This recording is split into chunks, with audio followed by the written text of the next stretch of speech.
Hello good evening students, I am Suresh Walia, you are watching get maths. चलिए आज के video lecture को शुरू करते हैं। कल के लेक्चर को थोड़ा सा आगे बढ़ाते हैं। कल हमने स्टडी किया था एनपीआर और इसका मैथमेटिकल फॉर्मूला था factorial n upon factorial n minus r. आज हम इस चीज़ को समझने की कोशिश करेंगे कि आखिर ये कंसेप्ट डेवलप कैसे हो। ठीक है, इसको देखते हैं। सपोज करो वी हैव 5 ऑब्जेक्ट्स, हमारे पास 5 ऑब्जेक्ट्स हैं और इसमें से हमें 3 ऑब्जेक्ट को अरेंज करना है। तो आप मुझे ये बताओ कि कितने तरीके से अरेंज हो सकते हैं। ठीक है, इसको बताओ आप। सपोज करो हमारे पास सपोज 1 2 3 ये है, इनको कितने तरीके से आप अरेंज कर सकते हैं, इसको समझने की कोशिश करते हैं। हमने लिखा 1 2 3, ओके, फिर हमने लिखा 1 3 2, इसके बाद हमने लिखा यहाँ पे 2 1 3 और 2 3 1, इसके बाद हमने लिखा 3 1 2 और 3 2 1। तो ये मैक्सिमम पॉसिबल वेज हैं 1 2 3 4 5 6, यानी कि फैक्टोरियल 3 तरीके से अरेंज कर सकते हैं। इसका मतलब ये हुआ कि अगर हमारे पास 5 ऑब्जेक्ट्स हों और उनमें से हमें 3 ऑब्जेक्ट्स को अरेंज करना हो तो इसको हम लिख सकते हैं factorial 5 upon factorial 5 minus 2 n minus r, ये लिख सकते हैं। यानी कि हमारा आंसर क्या आना चाहिए, बेसिकली 6 आना चाहिए। चलिए समझने की कोशिश करते हैं। इसका मतलब ये हुआ कि 3 चीज़ों को अरेंज करने का जो तरीका है आपके पास वो है फैक्टोरियल 3 मीन्स 3 इंटू 2 इंटू 1, यानी कि कुल मिला के आप 6 तरीके से इन ऑब्जेक्ट्स को अरेंज कर सकते हो। और ध्यान ये रखना कि जो यहाँ पे n होता है ना वो डिस्टिंक्ट होता है, यानी कि अलग अलग ऑब्जेक्ट होते हैं, रिपीटिशन नहीं है यहाँ पे। ठीक है, मान लिया हमारे पास 6 फ्रूट्स हैं, उनको उनमें से 3 को अरेंज करना है, या 5 फ्रूट्स हैं उनमें से 3 को अरेंज करना है। तो ये नहीं कि 2 एप्पल हो तो सभी फ्रूट्स अलग अलग हैं तो उनमें से 3 को अरेंज करना। जैसा कि मेरे पास 3 नंबर अगर हैं, मान लिया 1 है 2 है 3 है, तो मैक्सिमम पॉसिबल वेज ये बनते हैं। इसके अलावा कोई और ऑर्डर हो ही नहीं सकता इनके अलावा। ठीक है ना। अब देखते हैं, अब यहाँ पे हमारा आंसर 6 आया। अब हम समझने की कोशिश करते हैं कि ये फॉर्मूला आखिर जनरेट कहाँ से हुआ। ठीक है, अब देखो इसको समझने की कोशिश करते हैं। सपोज हमारे पास 5 डिजिट्स हैं, उनमें से 3 डिजिट को अरेंज करना चाहते हैं। ठीक है, यानी कि एक तरीके से आप ये भी कह सकते हो कि भाई 3 डिजिट का नंबर फ्रेम करना है, जबकि अवेलेबिलिटी ऑफ डिजिट कितनी है, हमारे पास 5 है। तो ये आपका फर्स्ट प्लेस, ये आपका सेकंड प्लेस और ये आपका थर्ड प्लेस। अब आप मुझे ये बताओ कि फर्स्ट प्लेस को कितने तरीके से फिल कर सकते हो। क्या इसको 5 तरीके से फिल कर सकते हो? रिपीटिशन अलाउड नहीं है, बात ध्यान रखना। इसको कितने तरीके से फिल कर सकते हो? 4 तरीके से। और इसको कितने तरीके से फिल कर सकते हो? 3 तरीके से। यानी टोटल नंबर ऑफ वेज आपके पास कितने हो गए? 5 इंटू 4 इंटू 3, ये हो गया। ठीक है, अब देखो मैं इसमें क्या कर रहा हूं। मेरे को ये बात तो बहुत अच्छे से पता है ना कि भाई फैक्टोरियल 5 कितना होता है, continued product of first 5 natural numbers. यानी कि इसको मैं कुछ ऐसा लिख सकता हूं 5 इंटू 4 इंटू 3 इंटू 2 इंटू 1। ठीक है, अब मेरे पास यहां से लेके यहां तक तो ऑलरेडी है मेरे पास। देखो अब मिसिंग क्या है, ये मिसिंग है। अगर इसको मैं कंप्लीट करने की कोशिश करूं तो मैंने 2 इंटू 1 तो कर दिया न्यूमरेटर के अंदर, तो इस वैल्यू को बैलेंस रखने के लिए मुझे इतने ही अमाउंट से डिवाइड भी करना पड़ेगा। तो मैंने डिवाइड कर दिया तो कोई फर्क नहीं पड़ा, जितना अमाउंट पहले था उतना ही अमाउंट अभी भी मेरे पास है। ठीक है, अब इसको बहुत ध्यान से देखो आप। ये कंटिन्यूड प्रोडक्ट है फर्स्ट 5 नेचुरल नंबर्स की, तो क्या मैं इसको फैक्टोरियल 5 लिख सकता हूं? और डिनोमिनेटर के अंदर क्या लिखा जा सकता है? फैक्टोरियल 2 लिखा जा सकता है। इस बात से आप एग्री करते हो? चलिए, अगर ये बात आपको समझ में आती है तो फिर ये बात भी समझ में आएगी कि अगर आपके पास फैक्टोरियल 5 न्यूमरेटर के अंदर है और फैक्टोरियल 2 को मैं 5 माइनस 3 फैक्टोरियल लिख सकता हूं, ये बात सही है, कोई डिफरेंस नहीं दोनों के अंदर। इसका मतलब मेरे पास 5 ऑब्जेक्ट थे, उनमें से मुझे 3 को अरेंज करना था, तो मैंने क्या किया, अब देखो मैं 3 पे बहुत फोकस कर रहा हूं, 3 नीचे जितने ऑब्जेक्ट्स को आपको अरेंज करना है उस पर मैं बहुत ज्यादा स्ट्रेस डाल रहा हूं। अब देखो क्या लिखा गया, अगर मैं थोड़ी देर के लिए इसको n और इसको r मान लूं, तो क्या मैं इस एक्सप्रेशन को कुछ ऐसा नहीं लिख सकता कि भाई factorial n upon factorial n minus r? बोलो हाँ है ना। तो यही कंसेप्ट यहां पे है। अगर हमारे पास देखो ये कहलाता है आपका अपर इंडेक्स और ये कहलाता है लोअर इंडेक्स। हमारे पास टोटल नंबर ऑफ ऑब्जेक्ट्स कितने हैं, n है, उसमें से हमें r को अरेंज करना है, तो हम क्या करेंगे, इसका फॉर्मूला क्या बनता हुआ नजर आया आपको, factorial n upon factorial n minus r, दोनों का डिफरेंस नीचे आ जाएगा, जैसा कि मैंने आपको समझाने की कोशिश करी। तो मुझे उम्मीद है कि ये आपको क्लियर हो गया होगा। ठीक है, अब चलिए एक क्वेश्चन इसके ऊपर ले लेते हैं।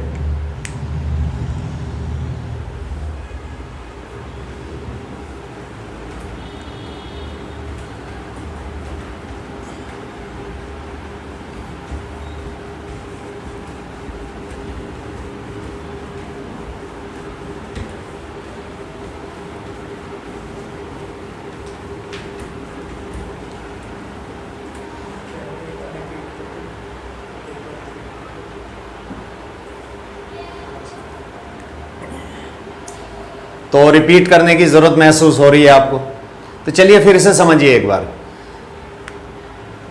Suppose we have n objects, हमारे पास n ऑब्जेक्ट्स हैं। ध्यान रखने वाली बात यह है कि जो n ऑब्जेक्ट्स हैं दे आर डिस्टिंक्ट, ये अलग अलग ऑब्जेक्ट है।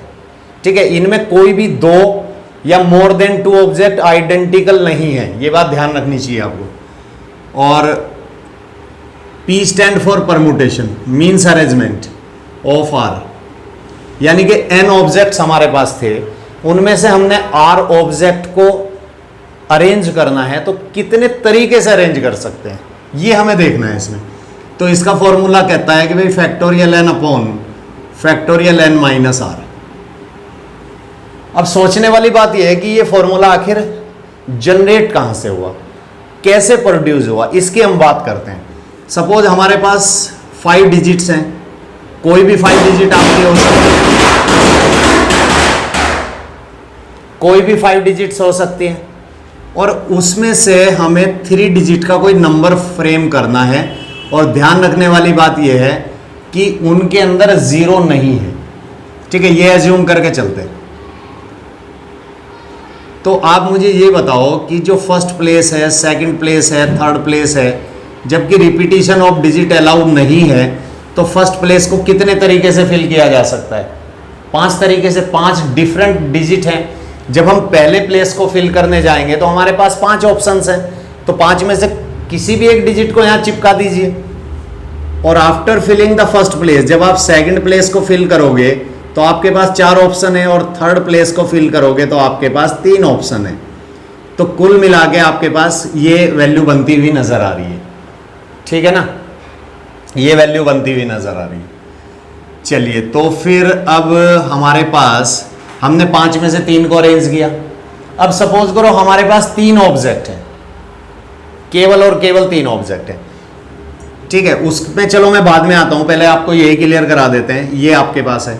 अब फैक्टोरियल 5 को एक बार देखो। फैक्टोरियल 5 को आप कैसे लिख सकते हो? क्या ऐसे लिखा जा सकता है 5 इंटू 4 इंटू 3 इंटू 2 इंटू 1, ऐसे लिख सकते हैं ना? और अगर ऐसे फैक्टोरियल 5 को लिख सकते हैं, मीन्स फैक्टोरियल 5 का मतलब क्या है कि continued product of first 5 natural numbers, यही मतलब होता है। ठीक है, अब हमारे पास यहां पे क्या अवेलेबल है, देखो ध्यान से देखो। 5 इंटू 4 इंटू 3 है हमारे पास, तो मेरे पास है 5 इंटू 4 इंटू 3। मैं इसको 1 तक ले जाना चाहता हूं, तो 1 तक ले जाने के लिए मुझे 2 इंटू 1 करना पड़ेगा ना। और ये तो मैंने एडिशनल किया इसके अंदर, तो इसको बैलेंस रखने के लिए मुझे 2 इंटू 1 से डिवाइड भी तो करना पड़ेगा ना। अब आप यहां से यहां तक देखिए, 1 से लेके 5 तक देखिए, इस पूरे पार्ट को देख लीजिए, क्या इसको फैक्टोरियल 5 लिखा जा सकता है? ये बात तो समझ आती है आपको। और नीचे फैक्टोरियल 2 लिखा जा सकता है, ये भी क्लियर है। अब फैक्टोरियल 5 न्यूमरेटर के अंदर है, क्या मैं फैक्टोरियल 2 को जो डिनोमिनेटर के अंदर रखा हुआ है उसको कुछ ऐसा लिख सकता हूं, 5 - 3 फैक्टोरियल लिखा जा सकता है ना, कोई प्रॉब्लम नहीं है इसके अंदर। अब आप यहां पे देखो, हमारे पास 5 ऑब्जेक्ट थे, उसमें से 3 को अरेंज करना था। तो ये जो क्वांटिटी लोअर इंडेक्स में लिखी हुई है, ये वही क्वांटिटी है जिसको मैंने सब्ट्रैक्ट किया अपर इंडेक्स के अंदर से। अगर थोड़ी देर के लिए अपर इंडेक्स को मैं n से डिनोट करूं और लोअर इंडेक्स को अगर मैं r से डिनोट करूं इसी केस के अंदर, तो क्या मैं इस एक्सप्रेशन को ऐसा नहीं लिख सकता कि factorial n upon factorial n minus r? भाई देखो, 3 की जगह मैंने क्या लिखा, r लिखा, 5 की जगह मैंने n लिखा। तो इसका मतलब ये हुआ कि NPR can be expressed as factorial n upon factorial n minus r। Simple, ये फंडा था। ठीक है, तो ये हमने समझा, इसको अच्छे से समझा। अब आप एक क्वेश्चन लिखिए जरा, मैं क्वेश्चन बोलता हूं, आप लोग लिखिए उसको और उसका आंसर मुझे बताइए जरा क्या होने वाला है। मैं क्वेश्चन बोल रहा हूं, आप लोग लिखिए।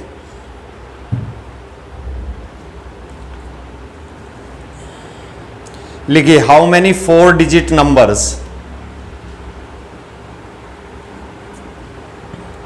लिखिए आप, how many 4 digit numbers can be formed और कैन बी कंस्ट्रक्टेड और कैन बी जनरेटेड।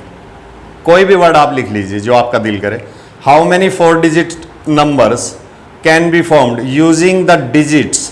अब जो डिजिट्स हमारे पास अवेलेबल है वो है, अवेलेबिलिटी ऑफ डिजिट्स है, 0 है, 1 है, 2 है, 3 है और 4 है, यानी कि 5 डिजिट्स अवेलेबल है हमारे पास। Total number of digits are 5। Without repetition है, ये बात ध्यान रखना, आप नोट भी कर सकते हैं इसमें, विदाउट रिपीटिशन है। ठीक है, तो 4 डिजिट का नंबर फ्रेम करना है, डिजिट्स की अवेलेबिलिटी हमारे पास दी गई है।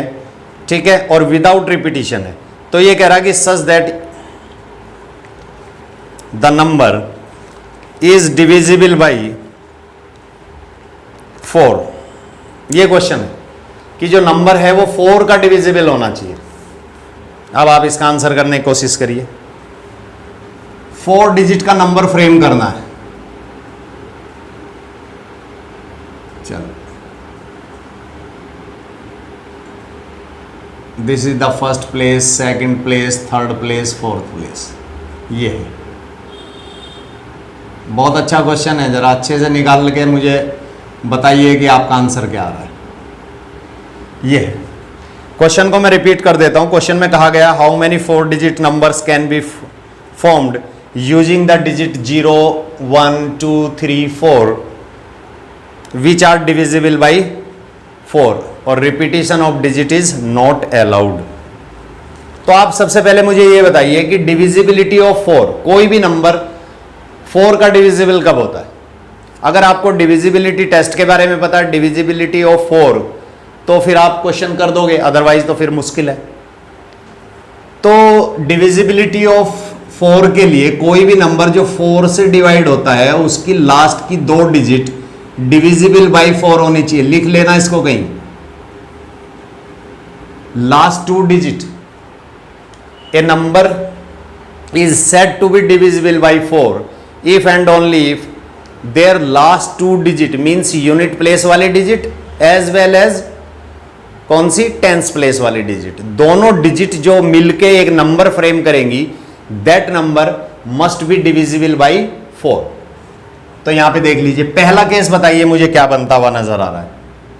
चलिए इसको मैं स्टेप टू स्टेप करता हूं। 4 की टेबल को याद करो आप लोग, जब बचपन में पढ़ते थे तो 4 की टेबल कहां से शुरू होती थी? 4, फिर 8, फिर 12 ऐसे शुरू होती थी। तो क्या मैं यहाँ पे 0 और यहाँ पे 4 रख सकता हूँ? क्योंकि सबसे पहला काम ये है कि मुझे ये 2 प्लेस फिल करने हैं, और यहां से जो डिजिट मुझे नजर आ रही है that digit must be divisible by 4, ये होना चाहिए। 0 मेरे पास थी, 4 मेरे पास था, ठीक हो गया यहां तक। यानी कि ये तो फिक्स होगी, इनको तो आप हिला नहीं सकते क्योंकि नंबर आपको डिविजिबल बाई 4 बनाना है। अब आपका ये प्लेस बचा और सेकंड प्लेस बचा। अब आप मुझे ये बताओ कि फर्स्ट प्लेस को कितने तरीके से फिल करोगे? भाई आपकी 0 यूज हो चुकी है, 4 यूज हो चुका है, अब आपके पास 3 डिजिट्स बची, और जब आप सेकंड प्लेस को फिल करोगे तो आपके पास 2 ही ऑप्शन है, ठीक है ना भाई। कोई एक डिजिट तो फर्स्ट प्लेस पे चली जाएगी, और जब आप सेकंड प्लेस को फिल करने जाओगे तो 2 ऑप्शन आपके पास हैं। यानी यहां से आपको जो मिला वो मिला 6। दूसरा केस कंसीडर करते हैं। दूसरा केस क्या हो सकता है? लास्ट की 2 प्लेस की बात कर रहा हूं। क्या 0 8 आ सकता है? 8 है ही नहीं तो आएगा कहां से, है ना। चलिए उसको छोड़ दीजिए। फिर 12 देखिए, 12 बनता हुआ नजर आ रहा है इन डिजिट से। यहां पे 1 आ जाएगा और यहां पे आपका 2 आ जाएगा, यानी कि 2 डिजिट आपकी यूज हो चुकी है, आपका 1 और 2 यूज हो चुका है, ठीक है। अब ये तो फिक्स होगी, इनको तो आप दोबारा यूज ही नहीं कर सकते। अब जब फर्स्ट प्लेस को फिल करने जाओगे तो यहां पे इंपॉर्टेंट नोट है क्या, क्योंकि 1 और 2 को तो आपने यूज कर लिया, अभी 0 आपके पास है, तो यार 0 को थोड़ी फर्स्ट प्लेस पे फिल कर दोगे आप लोग। अगर 0 को फिल कर दिया तो आपका जो रिक्वायरमेंट है, जो 4 डिजिट का नंबर है, वो तो रहेगा नहीं आपका। तो जब आपके पास अवेलेबिलिटी ऑफ डिजिट कितनी है after filling unit and tens place, last के 2 प्लेस फिल करने के बाद कितनी डिजिट्स हैं आपके पास? आपने 1 को यूज किया, 2 को किया, आपके पास 0 है, 3 है और 4 है, और 0 को यूज कर नहीं सकते आप लोग। तो इसका मतलब जब फर्स्ट प्लेस को फिल करने जाओगे तो आपके पास केवल ये और केवल 2 ऑप्शन है आउट ऑफ 3। लेकिन यहां पे तो 0 चल जाएगा ना, यहां पे तो कोई प्रॉब्लम नहीं। अब एक डिजिट आपकी आउट ऑफ 3 यूज हो चुकी है, तो अब आपके पास कितने ऑप्शन है? 2 ही ऑप्शन है ना। तो यहां से आपको क्या मिलता हुआ नजर आ रहा? 4। थर्ड स्टेप की बात करते हैं। थर्ड स्टेप में देखो क्या होने वाला है। ये फर्स्ट, ये सेकंड, ये थर्ड, ये फोर्थ। चलो 12 के बाद क्या 16 बनता हुआ नजर आ रहा है? 6 है ही नहीं तो बनेगा कहां से? 16 के बाद 20, यस 20 बनता हुआ नजर आ रहा है, तो यहां पे 20 होना चाहिए। अब बताओ 0 यूज हो चुकी है, कोई रिस्क नहीं है, तो ये केस बिल्कुल पहले जैसा बन गया। यानी 0 यहां पे ऑलरेडी अकोमोडेट हो चुकी है, तो पहले प्लेस को फिल करने जाओगे 3 ऑप्शन आपके पास हैं, सेकंड प्लेस को फिल करने जाओगे 2 ऑप्शन आपके पास है, तो कितना हो गया? 6 हो गया। चलिए अब नेक्स्ट आप बनाइए, फोर्थ ऑप्शन बनाइए आप, और बना के मुझे बताओ जरा क्या मिल रहा है आपको। First, second, third, fourth. चलो 20 के बाद क्या 24 बनता हुआ नजर आ रहा है? अगर बनता हुआ नजर आ रहा है तो ठीक है, बना लीजिए।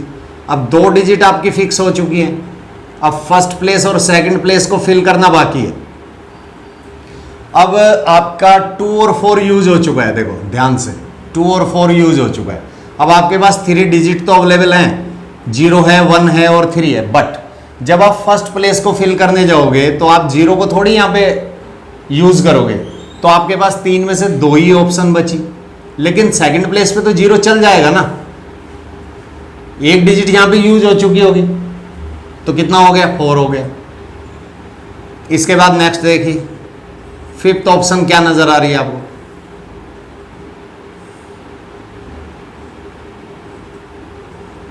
ट्वेंटी 24 के बाद क्या 28 बन सकता है? 8 है ही नहीं तो बनेगा कहां से? छोड़ दीजिए। उसके बाद क्या 32 बन सकता है? बिल्कुल बन सकता है। तो यहां पे 2 डिजिट आपकी फिक्स हो चुकी है, फर्स्ट प्लेस को फिल करेंगे, सेकंड प्लेस को फिल करेंगे। जब फर्स्ट प्लेस को फिल करोगे तो आपके पास 3 डिजिट तो अवेलेबल हैं, बट यार 0 तो उसमें से फर्स्ट प्लेस पे फिल ही नहीं की जा सकती, तो इसका मतलब 2 ही ऑप्शन है आपके पास। लेकिन सेकंड प्लेस पे तो 0 भी चलेगी, तो 4 ऑप्शन आपके पास। इसके बाद और क्या हो सकता है? क्या 36 हो सकता है? 6 है ही नहीं, तो 36 का सवाल ही नहीं उठता है। उसके बाद 40 बनता हुआ नजर आ रहा है, 4 और 0 है आपके पास, तो 2 डिजिट आपकी फिक्स हो चुकी है। आपको फर्स्ट प्लेस फिल करना है, सेकंड प्लेस फिल करना है। चलिए फर्स्ट प्लेस को फिल करने जाओगे तो 3 ऑप्शन आपके पास, सेकंड प्लेस को फिल करने जाओगे तो 2 ऑप्शन आपके पास, यानी कि 6 ऑप्शन। ठीक है, अब सबका सम करके बताइए मुझे कितना आ रहा है। इसको ऐड कर लीजिए, इसको ऐड कर लीजिए, जहां मैं राइट के निशान लगा रहा हूं सबको ऐड करके बताओ कितना आ रहा है। कमेंट बॉक्स में लिख के बताओ कितना आ रहा है।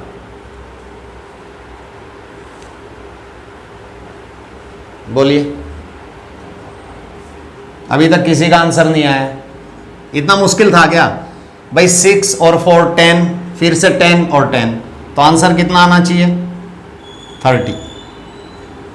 यानी कि आपको इन डिजिट की हेल्प से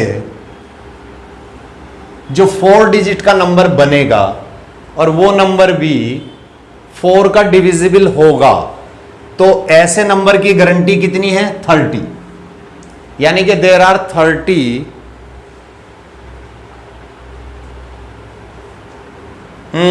Amandeep Rao, very good. Next है, इन्होंने अपना नाम नहीं लिखा, और सोनिया आहूजा का गलत है, और यार अपना एक्चुअल नेम लिखा करो ना आप लोग, ऐसे तो पता ही नहीं चलता, ऐसे नहीं पता चलता ना। आप जब तक एक्चुअल नाम नहीं लिखोगे मुझे क्या पता चलेगा। आर्यन का ठीक है, ये सब बच्चे सही आंसर दे रहे हैं, ठीक है। तो आप अपना एक्चुअल नाम लिखा करो ना, तब तो पता चलेगा कि किसने सही किया। तो अब मुझे ये बताइए कि इस क्वेश्चन को किसी को अगर दिक्कत है तो मुझे चैट बॉक्स में फटाफट लिख दीजिए, नहीं तो फिर हम अगले क्वेश्चन पे मूव करते हैं। लिखिए, आपके पास 15 सेकंड का टाइम है। क्वेश्चन काफी इंपॉर्टेंट था, क्वेश्चन को मैं फिर से रिपीट कर देता हूं। क्वेश्चन में कहा जा रहा कि how many 4 digit number can be formed using the digits 0 1 2 3 4 which are divisible by 4। ये कंडीशन थी, ठीक है। और repetition of digit is not allowed, digit का रिपीटिशन अलाउड नहीं था। तो मुझे उम्मीद है कि क्लियर आपको बोर्ड नजर आ रहा होगा। एक बार मैं इसको फिर से रिपीट कर सकता हूं। 4 डिजिट का नंबर कंस्ट्रक्ट करना था, डिविजिबिलिटी ऑफ 4 के बारे में हमें जानना बहुत जरूरी है, तभी हम इस क्वेश्चन को कर पाएंगे। तो डिविजिबिलिटी टेस्ट ये कहता है कि भाई अगर आपके पास किसी भी डिजिट का नंबर हो तो लास्ट की जो 2 डिजिट है ना वो क्या होनी चाहिए? 4 की डिविजिबल होनी चाहिए, ठीक है।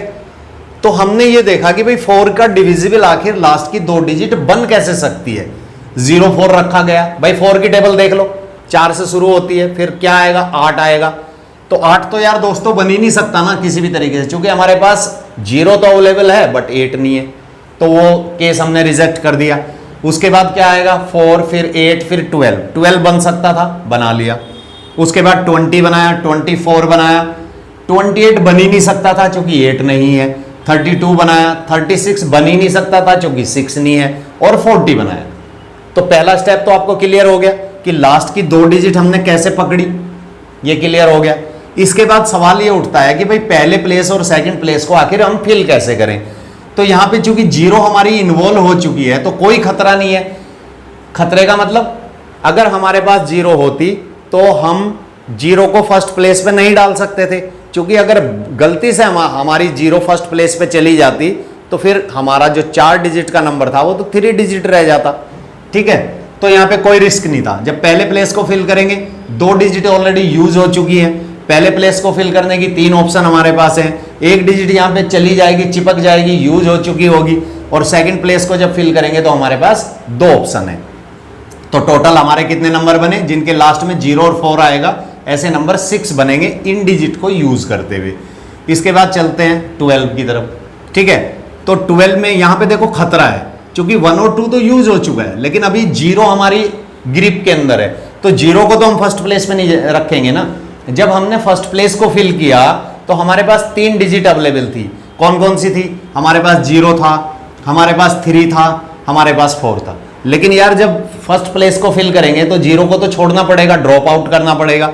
तो इस प्लेस को दो तरीके से फिल करेंगे, यहां मुझे जीरो भी चलेगी, कोई दिक्कत नहीं है, सेकंड प्लेस पे तो जीरो हो सकती है, ठीक है। तो एक डिजिट आउट ऑफ 3 यूज हो चुकी है, तो हमारे पास 2 बची, ठीक है, तो उसमें जीरो को इंक्लूड कर लिया गया। इसके बाद 20 की तरफ अप्रोच करते हैं। 20 में जीरो ऑलरेडी जो खतरा था वो हमारा टल चुका है ऑलरेडी, फर्स्ट प्लेस को 3 तरीके से, और अब जब सेकंड प्लेस को फिल करने जाएंगे 3 डिजिट ऑलरेडी हमारे पास थी, 1 डिजिट हमारी यहाँ पे चिपक चुकी है, यूज हो चुकी है, तो इसको 2 तरीके से फिल करेंगे। यहां पे देखते हैं 24 की अगर हम बात करें तो 24, 2 और 4 तो एंगेज हो गए, बट 2 और 4 एंगेज होने के बाद अब हमारे पास जो अवेलेबिलिटी ऑफ डिजिट है जिससे हम फर्स्ट प्लेस और सेकंड प्लेस फिल करने की कोशिश कर रहे हैं, हमारे पास 0 है, हमारे पास 1 है, हमारे पास 3 है, बट फर्स्ट प्लेस पे 0 को नहीं डाला जा सकता। तो इसका मतलब 2 ही ऑप्शन हमारे पास है, ठीक है। 2 डिजिट हम लेके चले, 1 और 3 लेके चले, कोई एक डिजिट यहां पे मैंने चिपका दी होगी, अब चिपकाने के बाद मेरे पास 1 बची, बट 0 वेटिंग में है, 0 को भी मैंने कॉल कर लिया, और जब सेकंड प्लेस को मैं फिल करने गया तो मेरे पास फिर से 2 ऑप्शन पैदा हुई, ठीक है। तो यहां से 4 मिला, यानी ऐसे नंबर जिनके लास्ट में 2 4 आएगा, इन डिजिट्स को यूज करते हुए 0 1 2 3 और 4 को, ऐसे नंबर 4 हमें मिलेंगे, ठीक है। इसके बाद चलते हैं 32 की तरफ। तो 3 और 2 फिक्स हो चुके हैं, अब हमारे पास जो अवेलेबिलिटी ऑफ डिजिट है वो क्या क्या है, 0 है, 1 है और 4 है, 3 डिजिट है। लेकिन यार जब फर्स्ट प्लेस को फिल करेंगे तो 0 को तो ड्रॉप आउट करना पड़ेगा, 0 को छोड़ते हुए 2 डिजिट लेके चले जब हमने फर्स्ट प्लेस को फिल किया, 1 डिजिट यहां पे ऑलरेडी एंगेज हो चुकी होगी, फ्रीज हो चुकी, चिपक चुकी होगी, तो 1 बची, और 0 जो वेटिंग में थी उसको भी हमने कॉल कर लिया। तो सेकंड प्लेस को जब हम फिल करने जाएंगे तो हमारे पास फिर से 2 ऑप्शन होंगी। तो ऐसे नंबर जिनके लास्ट में 32 आएगा, इन डिजिट्स को यूज करते हुए ऐसे नंबर कितने कंस्ट्रक्ट होने वाले हैं, 4, लास्ट 40, यानी कि लास्ट में 40 आ रहा है, ठीक है। तो 0 जो हमारा सबसे बड़ा खतरा था वो टल चुका है, हमारी 4 और 0 एंगेज हो चुकी हैं। अब हमारे पास अवेलेबिलिटी ऑफ डिजिट में क्या बचा, हमारे पास 1 बचा, 2 बचा और 3 बचा। तो जब हमने फर्स्ट प्लेस को फिल करने गए तो हमारे पास 3 ऑप्शन थी, 1 डिजिट यहाँ पे यूज हो चुकी होगी, बची 2। सेकंड प्लेस को फिल करने जाएंगे तो हमारे पास केवल और केवल 2 ऑप्शन है। तो ऐसे नंबर जिनके लास्ट में 40 आने वाला है, ऐसे नंबर कंस्ट्रक्ट होंगे इन डिजिट को यूज करते हुए, कितने, 6। अब सबको ऐड कर दीजिए आप, ऐड करने के बाद जो आपने आंसर दिया, मुझे ऑलमोस्ट बच्चों का बिल्कुल सही आ रहा है, और वो आंसर आपका 30 था, जो बिल्कुल करेक्ट आंसर था, ठीक है। चलिए दूसरा क्वेश्चन ले लेते हैं अब आपको।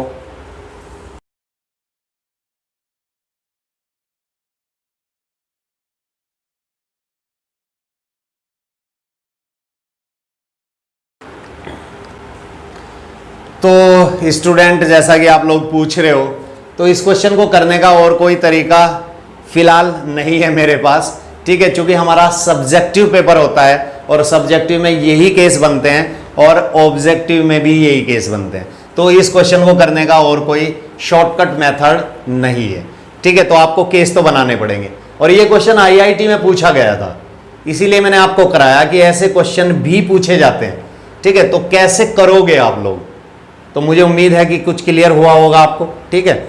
चलिए नेक्स्ट क्वेश्चन देख लेते हैं। अब आप नेक्स्ट क्वेश्चन लिखिए। नेक्स्ट क्वेश्चन ये भी आईआईटी में पूछा गया था, और इस क्वेश्चन में कह रहे हैं कि लिखना शुरू करिए आप। कहते हैं कि how many 4 digit numbers can be formed using the digits 0 1 2 3 4। Digit हमारी यही है, इन्हीं डिजिट को लेके 4 डिजिट का नंबर बनाना है। यहां तक तो प्रीवियस क्वेश्चन से बिल्कुल सिमिलर है हमारा, विदाउट रिपीटिशन, यहां तक भी कोई प्रॉब्लम नहीं है। तो कहता है कि such that even places are occupied by even numbers. ध्यान से सुनो और लिखो इसको जरा ध्यान से लिखिए। Such that even places are occupied by even numbers, यानी कि जो इवन प्लेसेस होंगे वो इवन डिजिट से ही फिल होंगे, and odd places are occupied by odd numbers।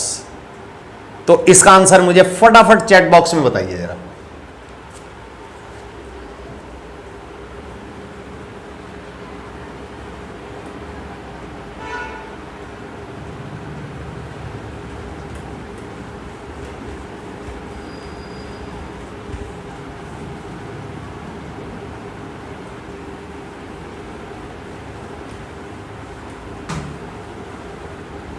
चलिए 4 डिजिट का नंबर बनाना है, आप लोग फटाफट सॉल्व करना शुरू करिए।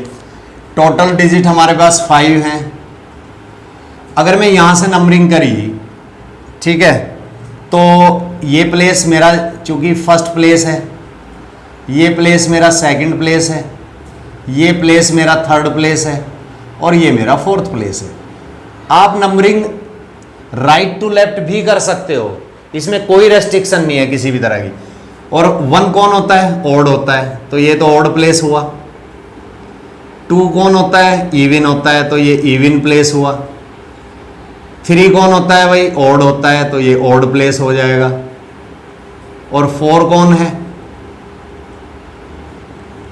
इवन है। तो सबसे पहले आपने मार्किंग कर ली कि जो प्लेसेस आपने डिसाइड किए उनमें से ऑड कौन है और इवन कौन है, ठीक है। तो सबसे पहले चलिए फर्स्ट प्लेस को फिल करते हैं, मेरे साथ फिल करो आप।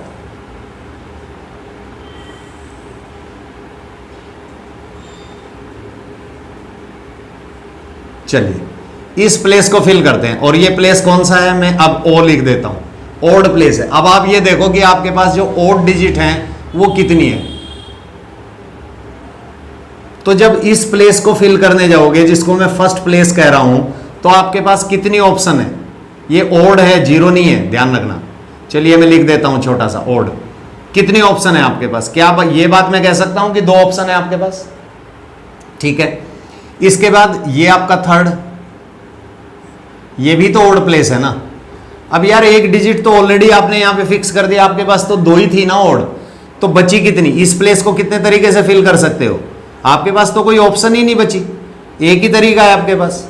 जो डिजिट बची वो यहां चिपका दीजिए, खत्म। इसके बाद आप सेकंड प्लेस पे आ जाइए, जो इवन प्लेस है आपका। मैं इसको ई लिख देता हूं, तो मेरे ख्याल से समझ जाओगे आपकी इवन प्लेस है। अब इवन डिजिट देखिए आपके पास कितनी है। 0 इवन में काउंट होती है, 2 है और 4 है, 3 है। तो इस प्लेस को आप 3 तरीके से फिल कर सकते हो। और फोर्थ प्लेस को कितने तरीके से? एक डिजिट यहां पे चिपक जाएगी आपकी, फिक्स हो जाएगी, फ्रीज हो जाएगी। और जब आप फोर्थ प्लेस को फिल करोगे, जो आपका इवन प्लेस है, मैं इसको भी ई से लिख देता हूं, इसको कितने तरीके से फिल कर सकते हो? 2 तरीके से। अब आप मुझे बताओ कि टोटल कितना हो गया आपका, ठीक है। तो चलिए हम भी कर लेते हैं। अब मुझे तो पता नहीं था, लेकिन आप लोगों ने मुझे भी बता दिया कि इसका आंसर यही आने वाला है, ये बहुत अच्छी बात है। चलिए 12 करेक्ट आंसर। आप लोगों को बहुत बहुत मुबारक हो कि आप आईआईटी लेवल के क्वेश्चन भी कर लेते हो। ये तो बहुत अच्छी सोच है ना, कोई प्रॉब्लम नहीं है यार इसमें किसी तरीके की। थोड़ा थोड़ा समझेंगे तो उस लेवल पे पहुंच जाएंगे। अभी तो मैं छोटे लेवल से शुरू कर रहा हूं, धीरे धीरे लेवल को अप करेंगे। और मुझे उम्मीद है कि आपकी जब अंडरस्टैंडिंग इस लेवल की बनेगी तो आप आंसर करने लगोगे, कोई प्रॉब्लम नहीं है उसके अंदर। चलिए, तो ये था आपका क्वेश्चन, काफ़ी अच्छा क्वेश्चन था, इसको भी आपने अटेम्प्ट किया, बहुत अच्छे से अटेम्प्ट किया। इसके बाद अभी टाइम की कुछ रेस्ट्रिक्शन है मेरे साथ, मैं देख लेता हूँ टाइम कितना हो रहा है। तो एक और क्वेश्चन ले लेते हैं चलते चलते। चलिए आप एक क्वेश्चन नोट करिए जरा फटाफट, और चैट बॉक्स में मुझे इसका आंसर जरूर बताना। लिखिए, हाउ मैनी वर्ड्स विद और विदाउट मीनिंग, थोड़ा शॉर्ट में लिख लेना आप लोग। हाउ मैनी वर्ड्स विद और without meaning can be formed using all the letters of the word Delhi?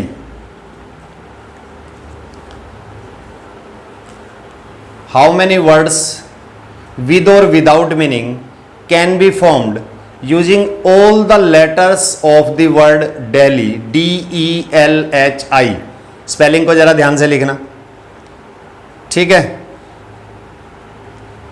और जब ऐसे क्वेश्चन आपको मिलते हैं ना, तो उसमें रिपीटिशन वाली बात नहीं होती है, ध्यान रखना। क्योंकि हमारे पास 5 ऑब्जेक्ट हैं और 5 के 5 ही हमें यूज करने हैं। तो ये नहीं कि हमारे पास डबल डी है ही नहीं, डबल ई है ही नहीं, हमारे पास डबल एल है ही नहीं, डबल एच है ही नहीं, डबल आई है ही नहीं, तो यूज कहां से करेंगे? रिपीटिशन कैसे हो सकता है? एक वर्ड को एक ही तो बार यूज करोगे ना अल्टीमेटली। चलिए चैट बॉक्स में बताइए फटाफट क्या होने वाला है, लिखिए। वर्ड दिया गया DELHI, कितने अल्फाबेट है काउंट कर लीजिए, 1 2 3 4 5। 5 के 5 एट ए टाइम यूज करने हैं, यानी कि आपके पास 5 अल्फाबेट्स हैं और इनमें से 5 के 5 ही आपको एट ए टाइम यूज करने हैं। अपर इंडेक्स आपको बताता है availability of objects, lower index क्या बताता है कि उसमें से कितने अरेंज करने हैं। तो यार 5 अल्फाबेट थे, 5 के 5 ही अरेंज करने हैं, ठीक है। तो क्या हो जाएगा, जरा फॉर्मूला अप्लाई करें इसमें। चलिए फॉर्मूला अप्लाई कर देते हैं। ये रहा factorial n upon factorial n minus r। अब n और r तो दोनों सेम है ना, तो क्या होने वाला है यहां से, फैक्टोरियल 5 अपॉन फैक्टोरियल 0। और जैसा कि मैंने आपको बताया था कि यार फैक्टोरियल 0 तो 1 होता है ना, तो अपॉन में 1। अब फैक्टोरियल 5 तो सबको पता है, पूरी दुनिया को पता है कितना होता है, 5 into 4 into 3 into 2 into 1। Multiply करने के बाद पता करो कितना आ गया, 120। क्लियर है, बहुत बढ़िया, वेरी गुड। चलिए अब नेक्स्ट क्वेश्चन कर लें। चलिए नेक्स्ट क्वेश्चन लिखिए जरा। हाउ मेनी 5 डिजिट नंबर्स, बहुत बढ़िया क्वेश्चन है, अच्छे से आंसर करना।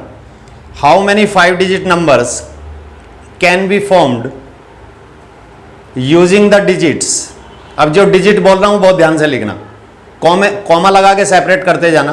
2 कॉमा आप लगाना, मैं धीरे धीरे बोलूंगा। आपने 2 लिखा, 0 5 3 7। रिपीट कर देता हूं, 2 0 5 3 7। क्वेश्चन की लैंग्वेज को एक बार रिपीट कर रहा हूं। How many 5 digit number can be formed using the digits 2 0 5 3 and 7. Repetition is not allowed. This is the constraint, this is the restriction over here. ठीक है, चलिए मुझे चैट बॉक्स में बताइए फटाफट कितना आ रहा है आपका आंसर।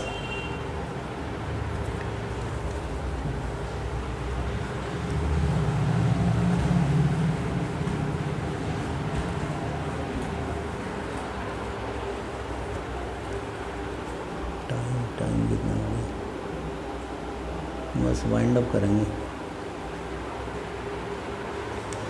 चलिए अवेलेबिलिटी ऑफ डिजिट्स, 5 डिजिट का नंबर कंस्ट्रक्ट करना है। अवेलेबिलिटी ऑफ डिजिट्स है 0 है, 2 है, 0 है, 5 है, 3 है एंड 7 है, यानी कि टोटल डिजिट आपके पास 5 है, ठीक है। और 5 डिजिट का नंबर कंस्ट्रक्ट करना। अभी तक किसी बच्चे का आंसर नहीं आया। 1 2 3 4 5, first place, second place, third place, fourth place, fifth place. चलिए निकालिए फटाफट। सबका सही है, बहुत अच्छा। चलो इसको कुछ ऐसा समझने की कोशिश करते हैं। अब आप मेरे साथ जुड़ जाइए। देखो सपोज करो हमारे पास 5 ऑब्जेक्ट हैं, ठीक है, 5 डिजिट हैं। अगर मैं पांचों की पांचों को एट ए टाइम यूज करूं तो मुझे क्या मिलने वाला है, 5p5। इस बात को आप बहुत अच्छे से समझ लीजिए कि जब मैंने 5 डिजिट मेरे पास थी और मैंने पांचों को यूज कर लिया तो इसमें वो नंबर भी फ्रेम हो गए होंगे जब यहां 0 आ गई होगी। भाई 5 डिजिट हैं, 5 डिजिट जब सफल करेंगी, आपस में सफलिंग करेंगी तो फर्स्ट प्लेस पे 0 भी आ गई होगी। और अगर 0 आई होगी तो इसका मतलब ये जो आपका नंबर है ये 5 डिजिट का तो नहीं रहा होगा ना, फिर ये तो 4 डिजिट का रहा होगा। तो अगर मैं 4 डिजिट के नंबर्स को माइनस कर दूं, क्योंकि 0 तो एक ही है मेरे पास और रिपीटिशन अलाउड नहीं है, ठीक है, तो इसमें से मैं क्या कर दूं, तो यहां से कितना मिलेगा आपको, यहां से फैक्टोरियल 5 मिल जाएगा और अगर मैं 4 डिजिट यूज कर लेता तो कितना आ जाता, फैक्टोरियल 4 आ जाता। तो मेरा फाइनल आंसर कुछ ऐसा नहीं नजर आ रहा कि फैक्टोरियल 5, फैक्टोरियल 5, फैक्टोरियल 5 का मतलब 5 डिजिट थी, पांचों को मैंने एट ए टाइम यूज किया और उसमें से मैं 4 डिजिट वाले नंबर माइनस कर देता हूं। यानी कि ये वो नंबर्स हैं जहां फर्स्ट प्लेस के ऊपर 0 आई होगी। तो ये कितना हो गया 120, और ये कितना हो गया भाई आपका 40, कितना हो गया 24, है ना। चलिए, तो इसको सब्ट्रैक्ट करने के बाद क्या 96 लिखा जा सकता है, ठीक है ना। तो ये क्वेश्चन आप लोगों ने बहुत अच्छा अटेम्प्ट किया। चलो चलते चलते एक क्वेश्चन और ले लेते हैं, और ये आज का लास्ट क्वेश्चन होगा। अगर थक गए हो तो बता दीजिए फिर ऑफ कर देते हैं क्लास में। बोलिए चैट बॉक्स में बताइए, एक क्वेश्चन और करें या ऑफ करें क्लास, बताइए जल्दी से बताइए, नहीं तो कल कंटिन्यू करेंगे।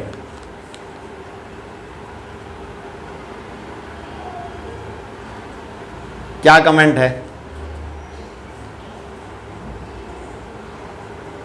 क्लास को कंटिन्यू करना है, एक क्वेश्चन और किया जाए या क्लास को यहीं वाइंड अप किया जाए, बताइए। कंटिन्यू करें, चलिए लिखिए, फिर क्वेश्चन लिखिए, लिखो।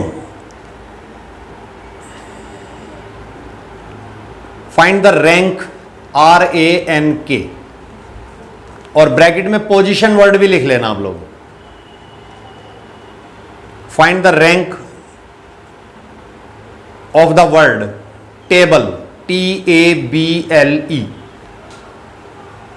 इसकी जगह कुछ भी हो सकता है, सचिन, युवराज, मानसी, कुछ भी नाम रख लो, कोई दिक्कत नहीं, आप घर पे बैठ के निकालना आराम से। फाइंड द रैंक, ब्रैकेट में पोजीशन आप लिख लेना, of the word table in dictionary. यानी कि जब हम डिक्शनरी के अंदर टेबल वर्ड से बनने वाले वर्ड्स को विद और विदाउट मीनिंग अरेंज करेंगे तो टेबल की पोजीशन क्या होगी, यानी टेबल कौन से नंबर पे आएगा, तो रैंक निकालना है। तो बहुत इंपॉर्टेंट क्वेश्चन है, चलिए बताइए निकाल के।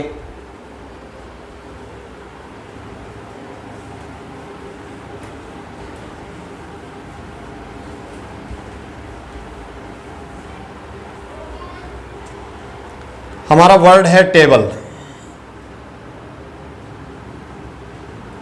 TABLE,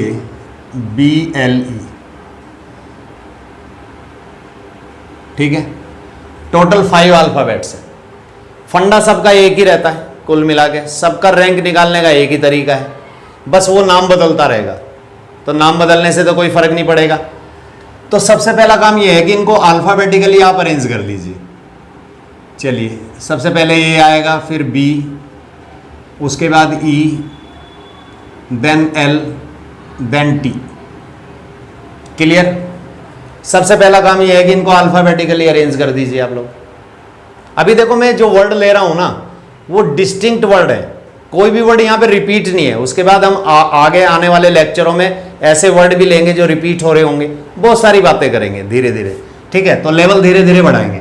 तो डिक्शनरी के अंदर जब इससे वर्ड बनने शुरू होंगे तो क्या मैं ये बात कह सकता हूं कि जो सबसे पहले वर्ड बनेगा वो ए से शुरू होगा। तो ए को फिक्स कर लीजिए। ए को फिक्स करने के बाद आपके पास कितने अल्फाबेट बचे, 1 2 3 4। तो ये जब आपस में सफल करेंगे तो फैक्टोरियल 4 तरीके से करेंगे। इनकी जो सफलिंग होगी वो फैक्टोरियल 4 तरीके से होगी। आपस में जो इनका अरेंजमेंट होगा that will be in factorial 4 ways. तो फैक्टोरियल 4 कितना हो जाएगा, यहां पे लिख दीजिए आप। इसके बाद जो सेकंड स्टेप आपका होगा, ए से जितने वर्ड बनने थे बन चुके। इसके बाद आप बी को यहां पे ले आइए, क्योंकि डिक्शनरी के अंदर क्या होता है, अगला वर्ड कहां से बनेगा, बी से बनेगा। अब बी को आपने फिक्स कर दिया। अब आपके पास कितने अल्फाबेट बचे, फिर से 4 बचे। तो वो फिर से फैक्टोरियल 4 तरीके से अरेंज हो जाएंगे। तो बी से बनने वाले वर्ड कितने होंगे, वो भी 24 होंगे। विद और विदाउट मीनिंग, इस बात को मैं तीसरी बार रिपीट कर रहा हूं। उनका कोई मतलब हो ना हो, इससे हमें कोई लेना देना नहीं। हमें इसकी पोजीशन पता करनी है कि टेबल वर्ड से जितने भी वर्ड बनेंगे और जब उनको डिक्शनरी के अंदर रखा जाएगा तो टेबल की पोजीशन क्या होगी, यानी कि उसका रैंक क्या होगा, उसका नंबर क्या होगा। तो बी से जितने बनने थे बन गए। अब तीसरे पे आ जाइए आप। बी के बाद देखो ए से बन चुके, बी से बन चुके, ई से बनना शुरू होंगे। जब ई से बनना शुरू होंगे तो फिर से आपके पास 4 अल्फाबेट बचे, फिर ये आपस में सफल करेंगे तो फिर से 24। ठीक है, ई भी आपका यूज हो चुका है, ई से जितने वर्ड बनने थे वो सारे बने। अब आप देखिए 4th स्टेप के अंदर, अब यहां पे एल को फिक्स कर लीजिए। जब आपने एल फिक्स किया तो फिर से क्या हुआ, फिर से फैक्टोरियल 4, तो फिर से 24। अब मैं यहां पे अगर टी को फिक्स कर देता हूं, अब तो टी का नंबर है ना, और अगर बचे हुए अल्फाबेट को सफल करा देता हूं तो यार मेरा उन वर्ड्स के अंदर तो टेबल भी निकल जाएगा ना, टेबल भी बन चुका होगा। तो मुझे तो टेबल तक पहुंचना है ना अल्टीमेटली। चलिए, तो टी के बाद क्या आना चाहिए डिक्शनरी के हिसाब से, ए आना चाहिए। ए यूज हो चुका है। ए के बाद क्या आएगा, बी आएगा। और ये वर्ड मेरे इसमें भी हैं, ध्यान से देखना जरा। अब बी के बाद क्या आएगा, बी के बाद 2 पोजीशन बन सकती है। पहली पोजीशन ये बनेगी कि यहां पे ई आना चाहिए और आएगा, तो यहां पे एल आएगा। अगला वर्ड क्या बनेगा, एक वर्ड ये बना आपका, अगला क्या बनेगा देखो, टी ए बी। अब ये आपस में सफल करेंगे, इंटरचेंज हो जाएंगे, ये इधर आएगा, ये इधर आएगा, क्योंकि ई के बाद तो एल का नंबर है ना। और जैसे ही आप एल ई करोगे तो आपको तो टेबल ही मिल गया जहां आपका पहुंचना था। आपको यही तो मंजिल थी ना आपकी, तो एक ये बना आपका। अब इन सब का सम अप कर लीजिए, यहां से लेके यहां तक सम अप कर लीजिए। ये तो 96 हो गया, +1 +1, तो यहां तक 96 + 1 यानी कि 97। और भाई यहां से 97 + 1 कितना हो गया, 98 हो गया। तो यानी कि जो रैंक है आपका टेबल का वो कितना आ गया, 98 आ गया। तो ऐसे रैंक निकालते हैं। तो ये वो वर्ड था जहां आपके अल्फाबेट डिस्टिंक्ट थे, रिपीटिशन नहीं था। तो बाद में हम क्या करेंगे कि ऐसे अल्फाबेट भी मैं कर लूंगा जहां रिपीटिशन होगा, तो वहां रैंक कैसे निकालेंगे उनको भी समझने की कोशिश करेंगे। तो फिलहाल इसको एक बार फिर से देख लेते हैं। या आप लोगों को अगर क्लियर हो गया तो वेल एंड गुड, आप मुझे चैट में बता दीजिए फटाफट।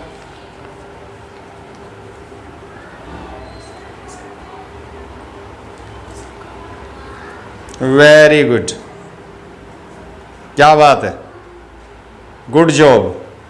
सीमन 98 सही आंसर है। करण, सबका, Mandeep Rao, very good very good. Sonia excellent, बहुत बढ़िया, वेरी गुड। चलिए ओके, बाय बाय, कल फिर मिलते हैं। Thank you so much, take care, bye bye.